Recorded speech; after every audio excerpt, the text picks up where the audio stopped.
सोचिए कि आप जिस खेत में जुताई करते हैं हो, बुआई करते हो, उस खेत में एक रहस्यमयी गुफा निकल आए तो आप भी सोच में डूब जाएंगे। हम बात कर रहे हैं रायबरेली जनपद के हरचंदपुर थाना क्षेत्र पड़ता है। हरचंदपुर थाना क्षेत्र के पास एक ओई गांव पड़ता है। ओई गांव में एक खेत में रहस्यमयी गुफा निकलती है।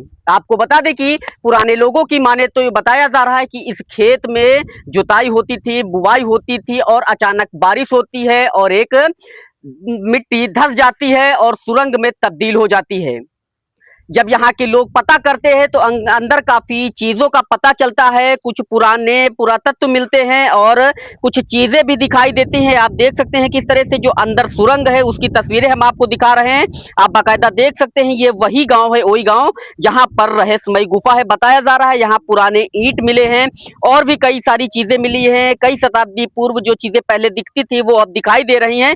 ये वही गुफा है। उस गुफा के पास हम मौजूद है। यहाँ कुछ स्थानीय लोग इनसे भी जानने का प्रयास करेंगे।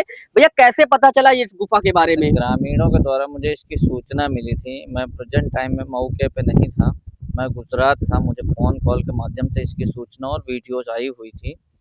फिर मैंने एसएचओ थाना प्रभारी को कॉल करके इसकी जानकारी दी। उसके बाद में मैं तहसील में लेखपाल को और एसडीएम सर से मेरी बातचीत हुई है, तो उन्होंने मौके पे आके निरीक्षण किया है। निरीक्षण करने के बाद उन्होंने डिस चीज़ को डीएम से अवगत कराया है। तो डीएम ने पत्र लिख करके पुरातत्व विभाग को इसकी जानकारी दी और उनसे जांच करने का बोला गया है। तो पुरातत्व की जो टीम है वो केंद्रीय टीम आई थी, उसके बाद में स्टेट की टीम कल आई, परसों आई थी। तो अंदर जा करके उन्होंने सर्वेक्षण किया है, तो कुछ ईंटें निकाली गई और एक सुराही टाइप की घड़ा टाइप का सुराही टाइप का निकला है और एक धूपदानी जैसी एक वस्तु निकली है। अंदर से 2 वस्तुएं निकली है और कुछ ईंटें निकाली गई, उनकी साइज वाइज मापी गई। तो उसने बताया कि कम से कम उनका नाम था डॉक्टर मनोज कुमार यादव जी, ठीक है।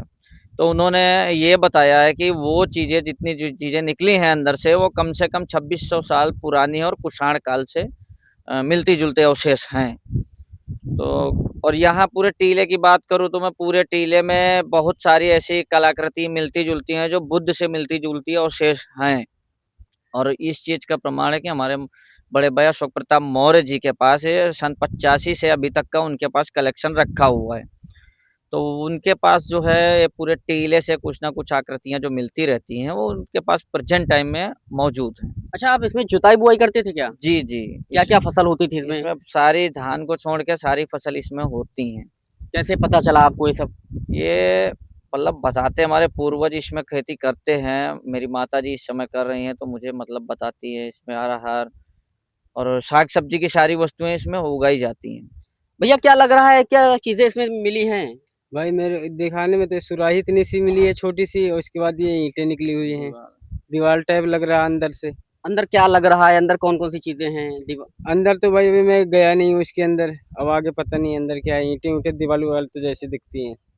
तो देख सकते हैं स्थानीय लोगों की माने तो ये आप देख सकते हैं बाकायदा ये पुरानी ईंटें हैं जो इसी गुफा के अंदर मिली हुई हैं। आप देख सकते हैं ये काफी पुरानी बताई जा रही हैं। कई शताब्दी पूर्व ऐसी ईंटों का प्रयोग किया जाता था और वही ईंटें अंदर सुरंग में दिखाई दे रही हैं। आपको बता दें कि जब यहाँ चीजें पता चली तो चीजें पता चलने के बाद जो स्थानीय लोग हैं उन्होंने डीएम से बताया, तो डीएम ने पुरातत्व विभाग को इसकी जानकारी दी। पुरातत्व विभाग लगातार इसकी जांच पड़ताल कर रहा है। आप बाकायदा देख सकते हैं जो रायबरेली का जिला प्रशासन है वो लगातार संजीदा है, इस गुफा की ओर निगरानी बनाए हुए है।